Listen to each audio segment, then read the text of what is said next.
Vous êtes sur les ondes de Radio Poker qui vous est présenté en collaboration avec PrincePoker.com. Voici votre animateur, Fred Forget.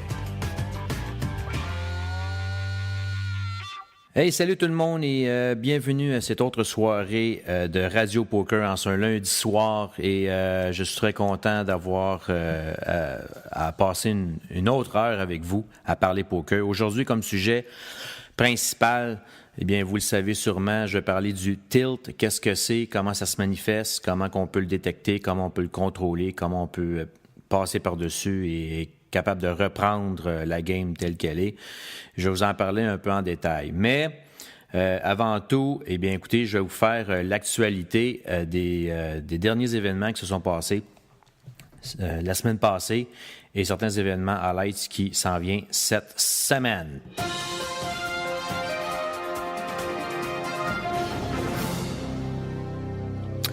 La semaine dernière se terminait le premier League 7 au Playground Poker Club. C'est le Canadien Sorel Midi qui avait remporté les honneurs contre l'Américain Jeff Gross, emportant du même coup plus de 460 000 $. Toujours au Playground, le jour 2 du main event au WPT Montréal Basson-Plein. Quelques Québécois sont toujours dans la course pour terminer champion et empocher plus de 500 000 $ en bourse. Au total, le WPT Montréal aura attiré 862 participants. Ailleurs au Québec, eh bien, vendredi dernier avait lieu le tournoi Black Friday du Poker Arena de Repentigny. 65 joueurs s'étaient pointés le nez, mais le champion de l'événement fut Robert Payette. Prenez note que le Poker Arena se cherche actuellement des croupiers à compter de janvier 2014. Pour plus d'infos, vous pouvez écrire à le Poker Arena @videotron.ca. Dimanche dernier avait eu lieu la finale A de la Ligue de poker de Gaspé et c'est Carl Reinders, j'espère que je dis bien son nom, qui a remporté cette finale devant Éric Duguay et Lise Benoît. À Drummondville avait lieu le tournoi mensuel de novembre au Salon Billard Hériot. Olivier Chandonnet, Francis Hubert, Steve Côté, Paul Watson, René Élie se sont qualifiés pour le tournoi d'étape qui aura lieu en janvier 2014. Cette semaine aura lieu la grande finale de la saison 2013 de la Ligue de poker RDR de Saint-Hyacinthe. Près de 120 joueurs se sont qualifiés pour cet événement, dont votre humble animateur. De plus, samedi le 7 décembre prochain aura lieu le tournoi Deep Stack au Club des Arts de Trois-Rivières. Le coût d'entrée sera de 120 $ et si vous aimeriez avoir plus d'infos à ce sujet, vous pouvez téléphoner au 819-380-2616. C'était les nouvelles de Radio Poker.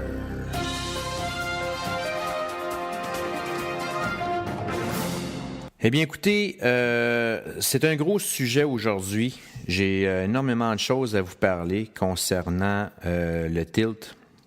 Mais j'espère tout d'abord que vous avez eu quand même une belle semaine de poker et que vous aurez une belle semaine à venir là, à ce niveau-là. Je ne sais pas si vous avez participé, vous avez été voir le WPT au Playground dernièrement, qui a toujours son cours d'ailleurs. Quelques gros noms étaient là et si vous aviez été, j'espère que vous avez profité de la belle occasion pour prendre quelques photos avec certains pros. Et aujourd'hui, c'est ça, on va parler du tilt. Le tilt, c'est quand même très large comme sujet parce que je pense que je peux avoir tort, là, mais je pense que la majorité du temps, les gens pensent que le tilt, c'est seulement quand tu es frustré ou que tu es en beau maudit face à telle situation que se sont passées durant le tournoi ou durant une main, peu importe. Et on appelle ça le tilt. Mais vous savez, le tilt, c'est tellement plus large que ça. Et il y a différentes choses qui peuvent alimenter le tilt. Mais par définition, le tilt, c'est un état psychologique ou physique qui fait que vous jouez tout simplement moins bien que ce dont vous êtes capable. Autrement dit, tilter, là, ça veut dire que votre jeu se détériore d'une façon ou d'une autre. Et ça peut être de différentes façons. En fait, il y a plusieurs choses qui peuvent contribuer au tilt. Il y a, entre autres, tous les états émotionnels. Et quand je dis toutes, c'est autant les bonnes que les mauvaises. Il y a la fatigue, il y a l'ennui. Quand un tournoi est plate, c'est long, c'est endormant, et des fois, inconsciemment, on veut vouloir provoquer les choses, mais c'est à ce moment-là que le tilt se manifeste. Je vais en parler un peu plus tard en détail. Il y a le déroulement d'une partie inhabituelle aussi. Vous savez, quand vous rentrez dans un tournoi et pour une raison ou d'une autre, vous avez de la misère à saisir ce qui se passe ou à comprendre ce qui se passe. Ou ça peut être tout simplement que vous êtes le joueur chanceux du tournoi qui se fait barouetter d'une table à une autre sans cesse. Et à chaque fois, vous devez tout le temps vous réajuster puis réapprendre un peu le beat de la table. Puis ça, des fois, ça peut être assez déstabilisant. Ça peut être aussi causé par une série anormale de résultats. Donc, quand vous êtes habitué à avoir un certain nombre de résultats qui sont similaires, ça va. Mais quand vous avez vraiment des ups et des très gros downs, c'est là que inconsciemment le tilt aussi peut embarquer et vous permettre de ne pas connaître votre meilleur poker. Et il y a un autre facteur aussi qui est indéniable, c'est l'alcool. Mais oui, même au poker, l'alcool, des fois, c'est pas une bonne chose et ça vous permet ça vous force en fait à prendre des décisions que, logiquement, si vous étiez à jeun et en forme, allumé, que vous n'auriez jamais pris. Alors, l'alcool est un autre facteur. Si on prend le tilt et on le décortique, je l'enlève, là, c'est comme une pleure d'orange, là, j'enlève la pleure et là, j'enlève tous les quartiers qui pourraient définir des types de tilt. Au total, il y en a 6. Il y a 6 quartiers de tilt. Je vais appeler ça de même, là. Il y a 3 styles de tilt qui sont relativement communs et il y en a 3 autres qui sont moins connus. Ceux qui sont les plus connus, je vais appeler ça le tilt large, le tilt passif et le tilt stéréotypé. Et je vais vous expliquer en détail un peu plus loin dans l'émission c'est quoi. Les 3 autres types de tilt, il y a le tilt agressif, il y a le tilt serré et il y a aussi le tilt qu'on appelle le FPS, ou si vous préférez, le Fancy Play Syndrome, ou si je traduis en français, c'est le syndrome du jeu fantaisiste. Donc, le tilt large. À quoi ça ressemble un tilt large? En fait, c'est le tilt, je dirais, le plus commun de la gang. Ça implique de jouer trop de mains pré-flop et de ne pas se coucher assez souvent après le flop. On joue comme si on aimerait secrètement jouer. Je ne sais pas si vous comprenez ce que je veux dire, là. La plupart des joueurs, là, ils veulent pas coucher 75% de leurs mains avant le flop. Ils veulent avoir de l'action, ils veulent avoir du fun, ils veulent se sentir impliqués dans le game. Donc, inconsciemment, un joueur va toujours avoir tendance à caller pre-flop. Vous savez, l'expression le calling station, où qu'un joueur, peu importe la situation, peu importe ce qui se passe pre-flop, il va toujours caller, juste pour aller voir ce qui se passe à la table. Donc ça, c'est une forme de tilt. Qu'est-ce qui déclenche un tilt large? Il y a plusieurs choses. Il peut avoir l'envie de vous refaire si jamais vous avez perdu quand même un bon montant après une main. Il peut avoir la frustration qui se manifeste suite à un bad beat. Il peut avoir l'impatience, parce que vous savez, c'est pas tout le monde qui a de la patience à jouer au poker, et ceux qui sont impatients, c'est un cercle vicieux et ça peut être très pénalisant à ce moment-là. Et il y a aussi l'excès de confiance. Vous savez, tantôt, quand je vous parlais là, de toute émotion, là, quand vous arrivez dans un tournoi puis vous êtes pompé à l'os, le torse bombé, puis vous êtes confiant, puis vous avez l'impression qu'il n'y a rien qui pourrait vous ébranler et tout ça, bien, l'excès de confiance fait un peu partie de ce genre de réaction-là qui peut provoquer le tilt.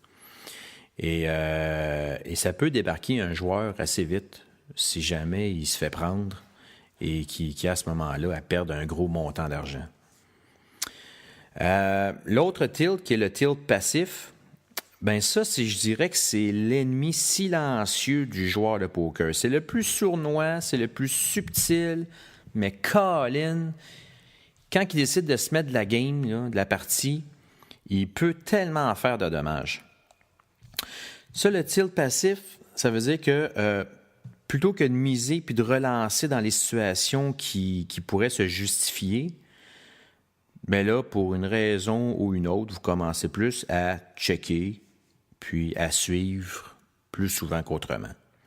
Le tilt passif, là, il est toujours causé soit par un manque de confiance, soit par une aversion du risque latente aussi. Et qu'est-ce qui peut déclencher le tilt passif? Une mauvaise série. Ça va pas bien. Ça fait plusieurs fois que je joue. Ça fait plusieurs fois que vous essayez des choses. Ou même que des fois que vous essayez rien pantoute, inconsciemment. Et bien évidemment, ça n'améliore pas votre jeu. Et là, ben, votre mauvaise séquence s'étale. Ça peut être des nouvelles limites aussi. Quand les gens, exemple, pour les joueurs de cash game, quand vous jouez, mettons, du 2-5 et que là, vous embarquez sur le 5-10, c'est une nouvelle limite pour vous autres, c'est une nouvelle game pour vous autres. L'adaptation, des fois, n'est pas facile. Alors, ça peut provoquer un certain tilt à ce moment-là. Et bien évidemment, c'est quand votre fond de roulement est insuffisant. J'en ai parlé la semaine passée du fond de roulement et j'ai parlé, entre autres, le fait que c'est important d'avoir un fond de roulement, ou si vous préférez un bankroll, là, un fond de roulement qui soit en santé, qui soit assez grand pour que vous puissiez embarquer soit dans votre session de cash game ou soit dans un tournoi, la conscience tranquille, sans que vous ayez à penser tout le temps à l'arrière de la tête des enjeux financiers que vous prenez ou des risques financiers que vous prenez lorsque vous devez mettre de l'argent sur un tournoi ou sur une session. Et ça, le bankroll, ça a un rôle primordial sur le tilt, surtout le tilt passif. Le troisième type de tilt, qui est le tilt stéréotypé. Ça, c'est un classique. Ça signifie simplement que vous jouez sur le pilote automatique sans vous adapter vraiment à la partie.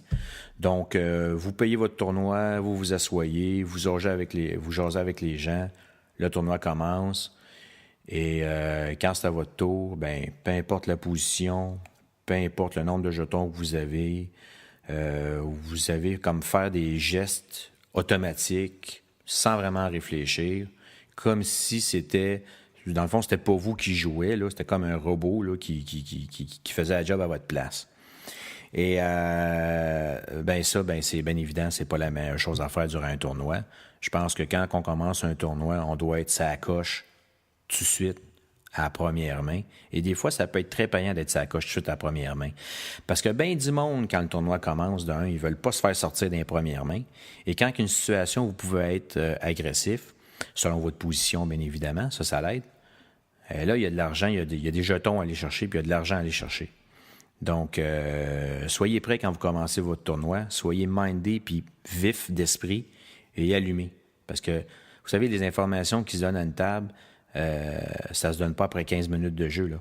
Ça se donne à partir des premières cartes qui tombent sur la table. Puis je dirais même, je vais aller plus loin que ça, ça se donne avant même que le tournoi commence.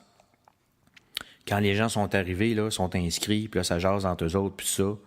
Et il y a beaucoup d'informations qui se donnent à ce niveau-là. Ça, j'en parlerai pas trop parce que je vais parler de l'observation, comment développer son sens de l'observation à un tournoi de poker dans une émission éventuelle là, dans les prochaines semaines. Donc, qu'est-ce qui peut déclencher le tilt stéréotypé?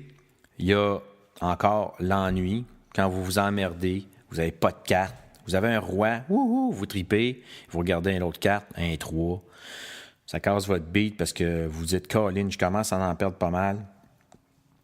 Il faut que je me refasse. » Puis c'est pas vrai que je vais encore folder 10-15 mains. Là. Il faut que je provoque quelque chose. Donc, ça peut causer le tilt.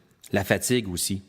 Vous savez, quand vous arrivez dans un tournoi, là, vous y allez un peu à reculons parce que vous avez mal dormi, vous avez une grosse journée de travail, peu importe. Vous avez passé la journée avec vos enfants puis vous avez passé énormément de temps à jouer avec eux autres, puis tout ça. Vous avez fait énormément de routes avant d'arriver à destination pour jouer. En tout cas, vous savez, les facteurs, là, il y en a une tonne. C'est sûr que la fatigue, ça l'aide pas. Essayez de vous présenter tout le temps éveillé, avec une bonne nuit de sommeil, un bon temps de repos. Des fois, juste faire un power nap avant d'aller faire un tournoi peut faire une différence. Et c'est ça. C'est quand vous êtes fatigué, là, le tilt stéréotypé peut se manifester. Les distractions aussi. Vous savez, il y a beaucoup de salles de poker qui offrent autre chose que le poker. Ils offrent des écrans pour écouter la télé. Il y a de la musique des fois trop forte qui joue. Des fois, là où le poker se passe, ben, il y a quelque chose de connexe qui se passe à côté, où il y a beaucoup de bruit, beaucoup d'ambiance, beaucoup de son, beaucoup de va-et-vient, énormément de circulation dans la zone de jeu et tout ça. Et c'est facile d'être distrait, c'est facile de jeter son regard sur peut-être une autre table parce qu'il se passe quelque chose de gros, ou de regarder la télé, voyant, mettons, à soir, comme par exemple le Canadien Devils. Vous regardez une game de hockey et là, vous perdez un peu ce qui se passe à la table. Et quand vous revenez sur le jeu, ben là, vos réactions vont être spontanées, mais ils peuvent être néfastes aussi. Et il faut faire attention à ça, de la distraction. Quand vous avez aussi quelque chose qui est dans votre tête, vous savez, des fois, là, ça peut arriver que vous pensez à quelque chose non-stop. Et quand je dis non-stop, là, c'est sans arrêt. Ça peut être quelque chose, un événement extérieur avant que vous aviez commencé le tournoi ou votre session de cash game que vous avez vécu, puis que, bon, ça vous tracasse, puis vous y pensez sans arrêt. Ou ça peut être juste un joueur qui est à la table, puis il joue tellement mal, tellement désagréable, peu importe. Et ça vous fatigue et ça commence à vous irriter. Bien évidemment, le tilt, lui, il saute à pieds joints, puis il se manifeste à ce moment-là. Il y a aussi un autre point qui peut déclencher le tilt stéréotypé, c'est le mépris. Le respect, je dirais, insuffisant pour la partie que vous jouez. Il y a des fois, vous pouvez rentrer dans un tournoi, puis vous vous dites « Oh boy », là, vous regardez le monde qui joue, c'est la première fois que vous vous pointez la face là, et vous dites « Ah, ça va être facile, cette game-là. Mon Dieu Seigneur, ça va être quasiment ennuyant. » Ah boy, ça c'est l'erreur à faire, là. Si vous en faites une bonne, là, faites celle-là. Prenez pour acquis que ce game-là va être facile et c'est la pire affaire qui peut vous arriver. Et en moins de 10 minutes, 15 minutes, ou même la première main, vous êtes déjà sorti du tournoi. Puis quand ça arrive, ben vous commencez à réaliser ce qui s'est passé. Et c'est un peu, je vais dire en guillemets, confusant. Et ben, vous êtes fait jouer par votre propre jeu. Puis c'est final bâton. Donc, toujours approcher la game, peu importe où vous êtes, peu importe avec les joueurs que vous jouez, de respecter la game de poker. Parce que il y en a des fois qui ont l'air taouins, il y en a des fois qui ont l'air vraiment mauvais. Et effectivement, ils sont taouins puis ils sont mauvais. Mais il y en a d'autres qui peuvent être des joueurs extrêmement expérimentés et ils profitent de l'image qu'ils projettent pour aller chercher, soutirer l'argent des autres. Alors, il faut être très aux aguets à ce niveau-là. Vous écoutez Radio Poker. Eh bien, je vais continuer la description du tilt, des styles de tilt qui existent au poker. Et on en a vu 3. Les 3 premiers styles qui existent, qui est le tilt passif, le tilt large et le tilt stéréotypé. Là, je vais rentrer dans 3 styles de tilt qui sont moins communs, mais tout aussi fréquents, mais on n'a pas le réflexe de penser que ça pourrait être un tilt. D'ailleurs, faites l'exercice.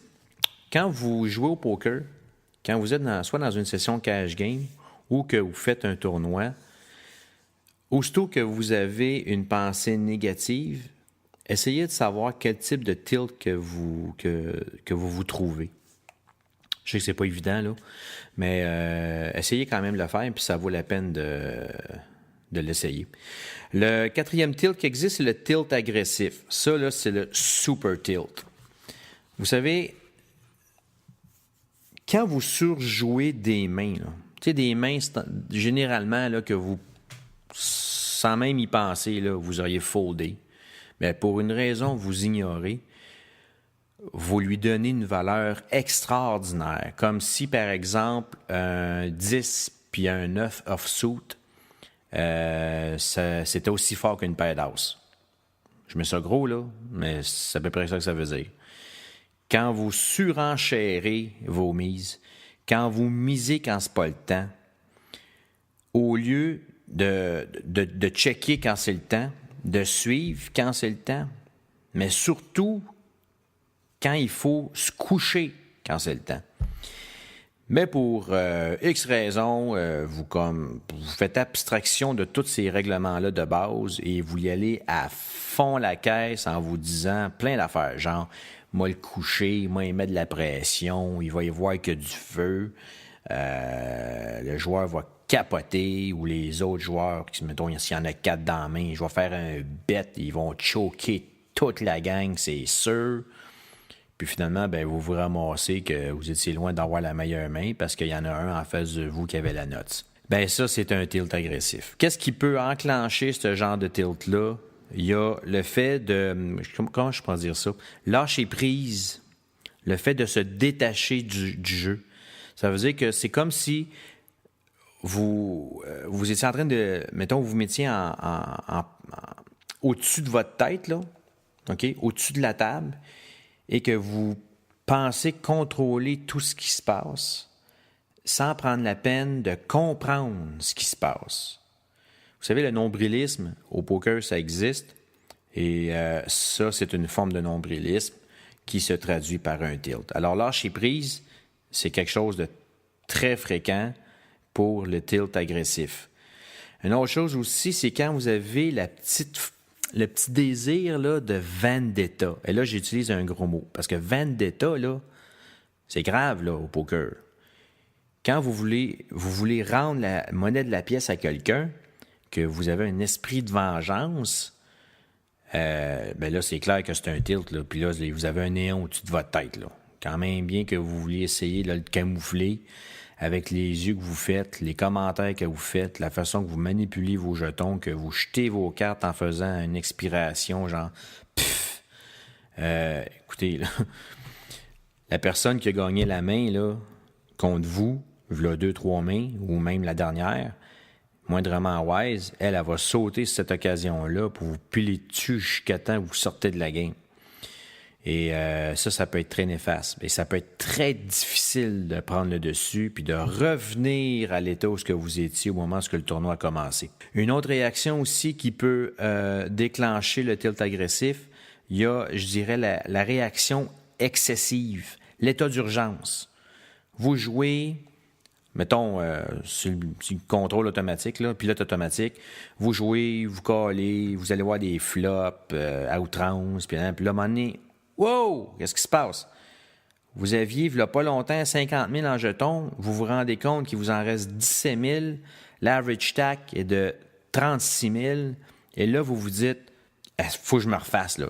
J'ai comme pas le choix. Il faut au moins que je me double. Et il faut que ça se fasse là, le plus tôt possible. Et là, vous commencez à faire du n'importe quoi. Et entre autres, à donner raison au tilt agressif de se manifester puis de vous faire prendre des mauvaises décisions. À l'inverse, il y a un autre tilt qui existe qui est le tilt serré.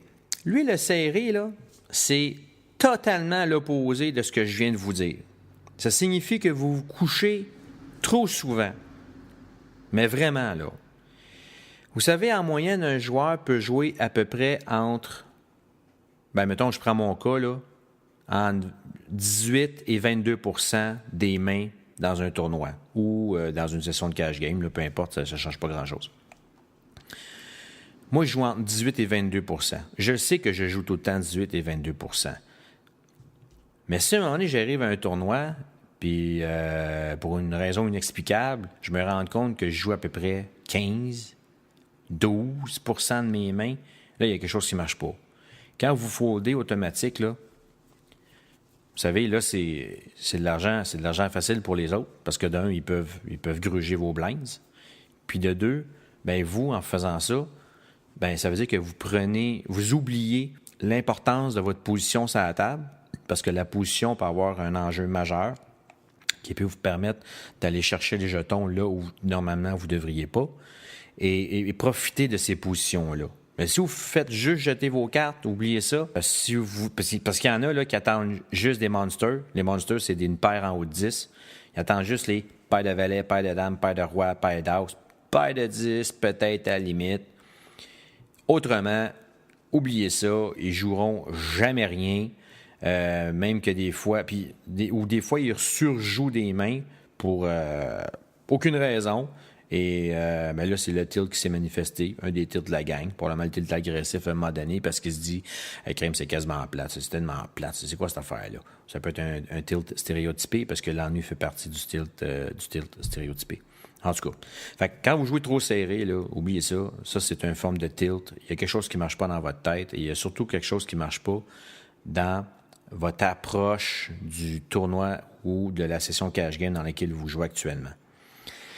Qu'est-ce qui peut déclencher le tilt serré? Ben, c'est pas mal similaire que le tilt passif que j'ai parlé un peu plus tôt. C'est-à-dire une mauvaise série, des nouvelles limites, entre autres si vous jouez au cash game, ou un fond de roulement insuffisant. Ça peut être une des raisons quand vous jouez le reculon. Quand vous voulez protéger un gain aussi, vous savez, vous avez joué relativement serré une bonne partie du tournoi, et là, wow, vous avez une main monstre, vous avez un flop qui vous donne la note, il y a 4-5 joueurs qui y vont, vous faites une relance, les autres renchérissent par-dessus, il y a quelqu'un qui pousse all-in, il y en a 2 qui calent, vous calez automatiquement, sans même y penser, parce que vous savez que vous gagnez en main, et là, vous vous ramassez avec un tas de jetons monstrueux. Et là, vous avez de la misère à l'empiler tellement qu'il y en a. Vous ne savez plus qu'est-ce qui est quoi. Puis ça va prendre à peu près 5-10 minutes avant de faire le ménage. Et là, inconsciemment, vous vous dites « Wow, hey, là, j'ai joué serré tout le tournoi. Là, je viens de gagner un méga pot. Je suis dans les chip leaders du tournoi ou de la session. M'a arrêté de jouer. M'a arrêté, là. Là, ça fait. Je veux pas en perdre. Ça m'a pris du temps à gagner, ce montant-là, ces chips-là. Je vais arrêter de jouer, m'a protégé mon gain. Alors ça, c'est un tilt serré qui peut se manifester après une grosse victoire, entre autres. Et le dernier point qui peut déclencher le tilt serré, c'est des mauvais résultats avec une main particulière. Je compte plus le nombre de fois où ce que j'ai déjà entendu à une table de poker, 2-3 personnes dire « Ah, les paires de valets. Moi, là, je perds tout le temps avec cette main-là. Je suis pas capable. » Changer la paire de valets pour la paire d'as. Et effectivement, il y a plein de monde qui disent « Ah, moi, les paires d'as, j'haïs ça à mourir. Je suis pas capable de jouer ça. Je perds tout le temps avec cette main-là. » Donc, inconsciemment, quand il va avoir ces mains-là entre les mains, ils vont avoir tendance à jouer plus serré qu'à l'habitude et ils vont jouer de reculons. Le défaut là-dedans, c'est qu'on a tendance à jouer les mains en vertu de ce qui s'est passé au préalable avec cette main-là, plutôt que de jouer la main actuelle au moment présent avec les joueurs qui sont présentement impliqués dans la main. Et ça, c'est une grosse erreur. Quand vous faites ça, c'est une grosse erreur. Ne pensez jamais que la main que vous avez entre les mains, hein, les cartes que vous avez entre les mains, va nécessairement vous rapporter le même type de résultat que les 5 autres ou les 6, 10, 20 autres mains que vous avez jouées avec ces cartes-là. C'est faux. Jouez toujours une main comme si c'était une nouvelle. Et le résultat va peut-être être la même, mais elle peut sûrement être différente aussi. Le dernier tilt qui existe, c'est le tilt FPS ou le Fancy Play Syndrome, ou si vous préférez en français, le syndrome du jeu fantaisiste. Comment qu'on peut décrire ce genre de tilt-là? Bien, c'est des joueurs qui ont tendance à trop réfléchir. Des fois, ça peut être même vous-même, là. Vous avez tendance à trop réfléchir aux situations plutôt que de ne pas réfléchir assez. Il y a des décisions, des fois, qui sont tellement faciles. Et pourtant, vous prenez un temps fou à réfléchir pour quoi faire, alors que vous avez déjà la réponse en face. Je veux dire, quand les cartes parlent sur la table et que la mise des autres joueurs vous disent un message clair, cassez-vous pas la tête, là. Si vous n'avez pas d'affaires là, jetez vos cartes, tout simplement. Ou si vous avez d'affaires là, puis vous savez que vous pouvez aller chercher gros, bien, surlancez, tout simplement. Allez-y basic. Jouez pas le Hollywood playing qu'on appelle, là. Faites pas l'acteur hollywoodien. Ça sert à rien, parce que d'un, les joueurs d'expérience vont le savoir tout de suite. Et puis pour le respect des autres joueurs aussi, des fois prendre des décisions tout le temps trop longues, c'est une forme de manque de respect. Et là, je vais faire une parenthèse, là. Il y a le fameux slow rolling. Je ne sais pas s'il y a des gens qui savent c'est quoi le slow rolling. Probablement que oui. Mais il y a du monde qui ne le savent pas. Le slow rolling, c'est lorsque toutes les cartes sur la table sont déposées, que les cartes communes sont exposées, que le jeu est terminé, et là, il reste juste une dernière période de mise. Et quand les 5 cartes sont déposées, qu'il reste la dernière période de mise, et que vous avez la note, bien, le slow rolling, c'est lorsque vous prenez le temps de prendre une décision face à peut-être une mise ou une surlance que l'autre joueur a faite, comme si ça allait être difficile à prendre. Mais pourtant, vous avez la note.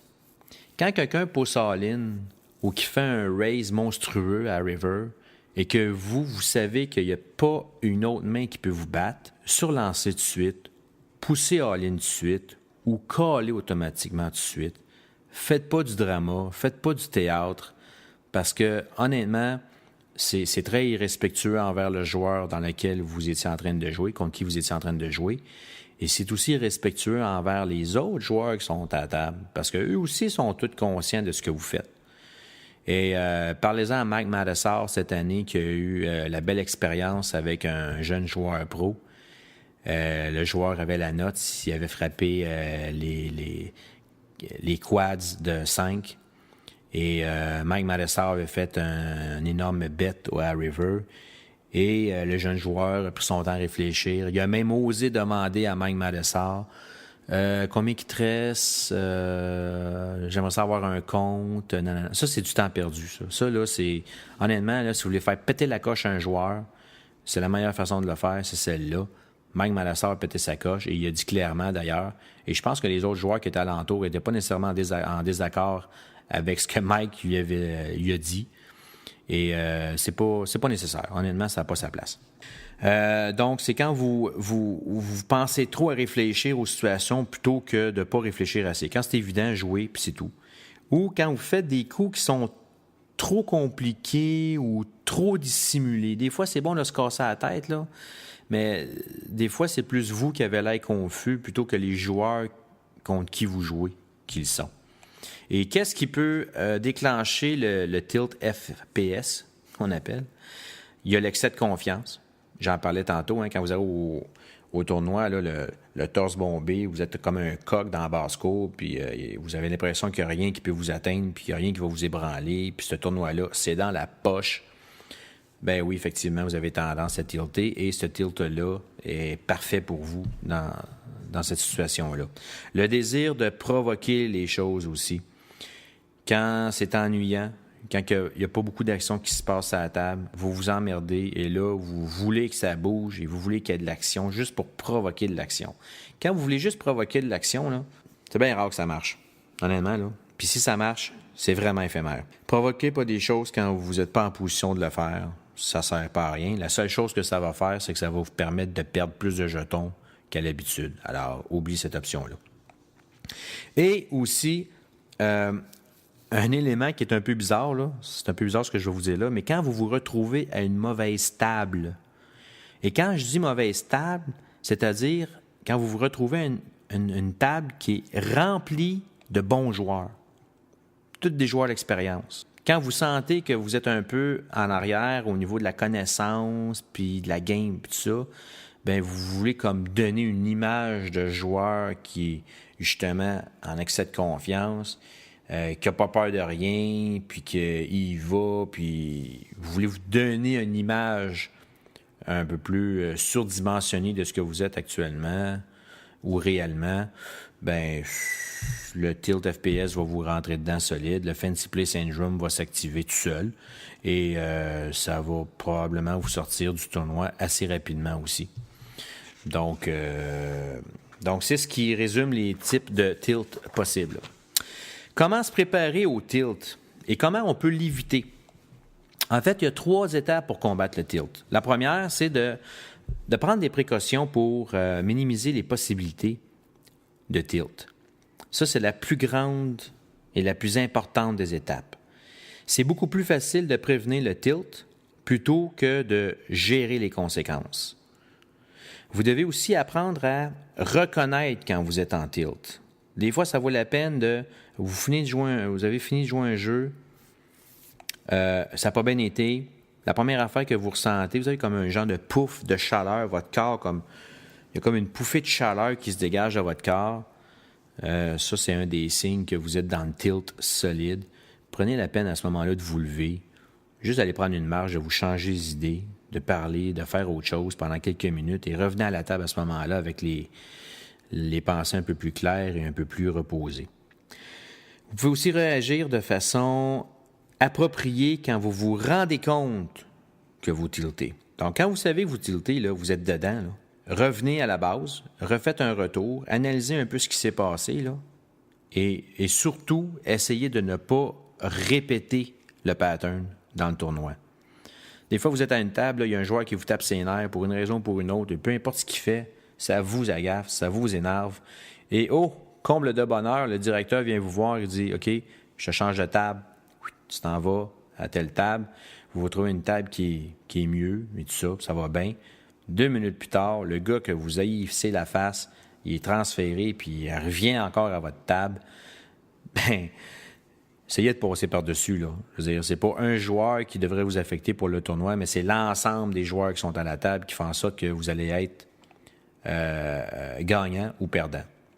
Donc, puis des joueurs de même que vous haïssez, vous allez en avoir toute votre vie. Je vous le dis tout de suite, il n'y a pas une fois où vous allez avoir une longue séquence de tournois ou une longue séquence de cash game où il n'y aura pas un joueur qui va vous taper ses nerfs. Même si c'est très minime, même si c'est très subtil. Oubliez ça, ça va toujours exister. Alors, il faut faire avec. Radio Poker. Cette émission vous est présentée en collaboration avec PrincePoker.com. Le poker, c'est plus que de la chance. Qu'est-ce que vous pouvez faire pour minimiser vos chances de tilter? Il y a différentes choses. D'abord, vous pouvez vous assurer d'avoir un bon fond de roulement ou un bankroll qui est adapté à votre jeu. Vous pouvez ne pas jouer. C'est difficile, des fois, on aime tellement la game qu'on n'est pas capable de s'en défaire et puis il faut absolument jouer. Mais idéalement, là, jouez pas au poker quand vous êtes contrarié, quand vous avez quelque chose qui vous perturbe, quand vous êtes fatigué, quand vous ne pouvez pas vous concentrer à 100% sur le jeu, quand vous considérez chaque décision comme indépendante. En fait, considérez chaque décision comme indépendante. C'est ça que je voulais dire. Un peu comme je parlais tantôt avec la main, là, les paires de valet ou les paires d'as. Vous savez, chaque main que vous avez foldée, ben, les nouvelles cartes qui vous reviennent dans les mains, là, c'est une nouvelle session. C'est une autre game à chaque fois. C'est difficile de se minder de ça, mais c'est ça pareil.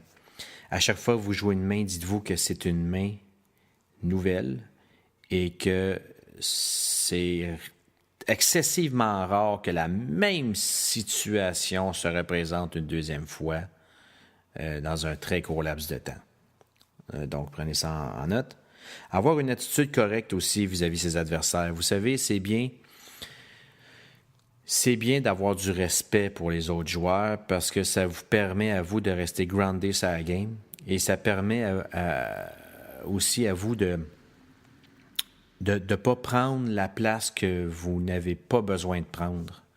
Quand je parlais tantôt d'être surconfident, là, d'avoir un excès de confiance, dans la première émission que j'en avais discuté de ça, au niveau de l'ego. Le poker n'est pas un tournoi d'ego, c'est pas un tournoi d'attitude, c'est un tournoi de compétence et un petit peu de chance.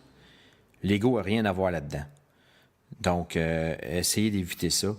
Ayez du respect pour les gens qui se déplacent et qui viennent jouer parce que eux aussi en ont gagné des tournois. Ils vont sûrement en gagner encore dans leur vie.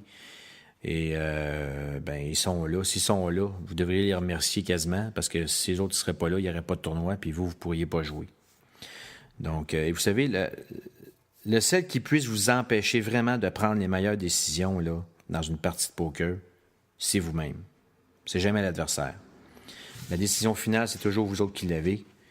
Et des fois, la décision est bonne, elle est mauvaise, mais essayez de la prendre le plus juste possible.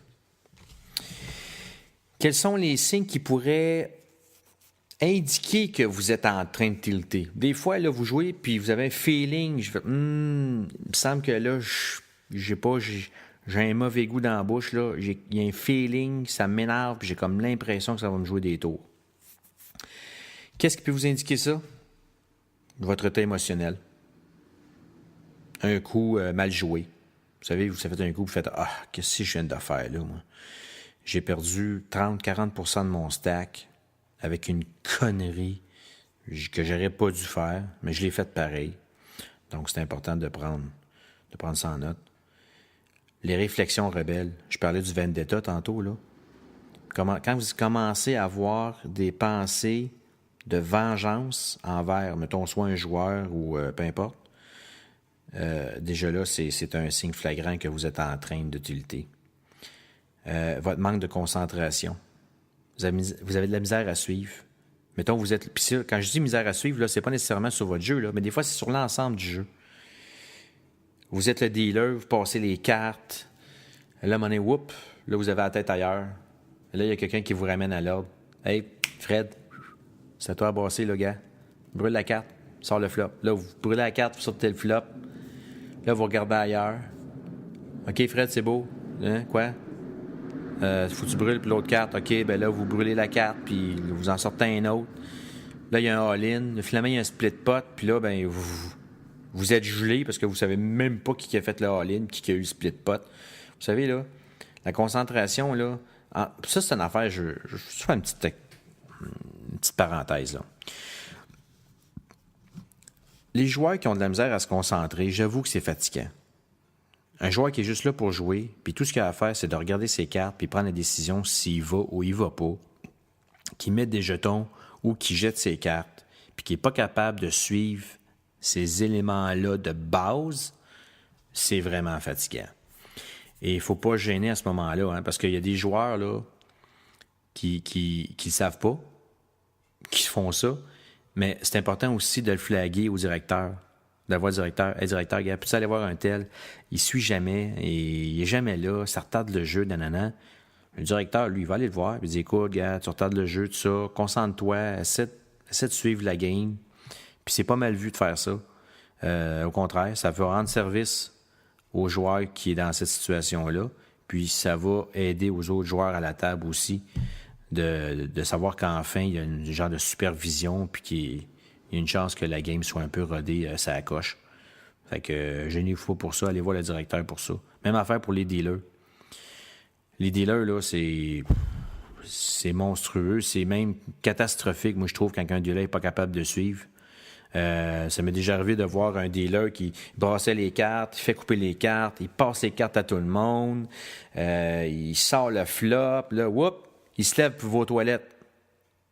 Qu'est-ce que tu fais là? T'es dealer. Qu'est-ce que tu fais là, aller aux toilettes? Ça n'a pas de bon sens. Je l'ai déjà vu. Et c'est freakant, honnêtement, là. Puis c'est pas bon. C'est vraiment pas bon. Aussi, l'inconstance pendant des situations similaires. Vous avez déjà eu une main. Ah oui, la main que j'ai eue tantôt, c'est la même que j'ai actuellement. Puis je me retrouve, comme par hasard, avec le même joueur. Puis j'ai comme l'impression que le pattern va se répéter. Bien là, ça pourrait vous indiquer que vous êtes en train de tilter parce que vous pensez à la main qui s'est passée plutôt qu'à la main qui se passe actuellement. Les réactions des autres aussi. Vous savez, quand vous avez des réactions négatives des autres joueurs, quand vous faites un mauvais jeu, et là, il y en a un qui vous tombe sur la tête. Pourquoi t'as fait ça? Nanana, t'es ben épais. Et patati patata. On a tous entendu ça autour d'une table, là. Il y en a qui sont capables de faire extraction. Moi, j'en suis le premier. Mais ça peut vous déstabiliser. Ça peut vous sortir de votre game assez vite. Et dans 2-3 mois, vous êtes déjà une partie de l'histoire. Puis c'est final bâton pour vous. Vous êtes déjà parti. Donc... Mais qu'est-ce qu'on peut faire pour régler le tilt? Prenez une pause. Imposez-vous des pauses. Quand vous savez que vous êtes en tilt, là, imposez-vous la pause même si vous ne voulez pas. Un joueur là, ne veut pas se lever de table de peur de manquer la main. C'est pas mal vu de se lever, là. Je veux dire, les paires d'as, là, ça arrive une fois à tous les 281 mains que vous avez. Fait que je veux dire... Qu'est-ce que ça fait si vous n'avez pas vu la paire d'as passer entre les mains? Peut-être que la paire d'as, si vous l'auriez vue, vous auriez peut-être pu être éliminé parce que vous l'avez mal joué ou que vous avez été soccaté à la fin, sur la river ou sur le turn. Puis vous savez, une paire d'as, c'est juste une paire. Hein? Facile à battre une paire. Là. Donc, levez-vous, allez prendre une pause, 10, 20 minutes, allez dehors, fumez une cigarette si vous en fumez une, allez boire de l'eau, allez aux toilettes, peu importe, changez-vous les idées. Il y a aussi, quand vous sentez que vous êtes tilté, resserrez votre jeu. Jouez peut-être un petit peu moins de mains ou soyez plus sélectif sur vos mains, surtout selon la position dans laquelle vous vous trouvez à la table. Réfléchissez aux mains que vous allez jouer dans ces positions-là. Soyez plus sélectif. Rejouez le poker, je dirais l'ABC du poker, là. Allez à la base. Jouez telle main, telle position. Et foldez tout le reste. OK? Il y en a qui ont une bonne mémoire sur les mains à jouer. D'autres plus ou moins. Et le dernier point, c'est de jouer pré-flop. Quand je dis jouer pré-flop, là, c'est pas juste de regarder votre main puis de voir qu'il y a 2-3 personnes qui ont l'in-pin. Puis je dis, on est 4 personnes au total, 5 si j'y vais. Moi, juste caler. Non. Jouer pre-flop, là, c'est relancer ou surlancer ou couchez-vous. Soyez pas sur le pilote automatique. Provoquez des affaires. Des fois, ça va être bon. Des fois, ça va être mauvais. Mais au moins, vous faites quelque chose. Ça vous permet de rester éveillé puis de vous remettre dans la game.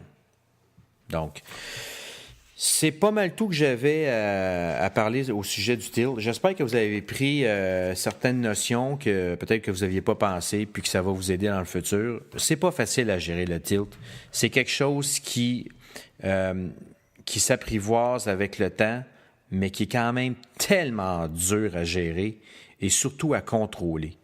Donc, moi, la seule affaire que je peux vous dire, là, c'est que dans les prochains tournois ou les prochaines sessions de cash game que vous allez jouer, soyez un peu plus conscient des facteurs extérieurs et plus conscient de votre situation actuelle au moment où vous vous asseyez à votre table pour jouer la game et vous dire, est-ce que j'ai toutes les facettes nécessaires pour me permettre de jouer une bonne game à soir? Sinon, c'est le temps de faire une introspection puis d'analyser tout ça. Alors là-dessus, écoutez, merci encore une fois d'avoir été là. Je vous souhaite un bon poker cette semaine. On se reparle la semaine prochaine, même heure, même poste, soit lundi prochain dès 8h30. Salut tout le monde.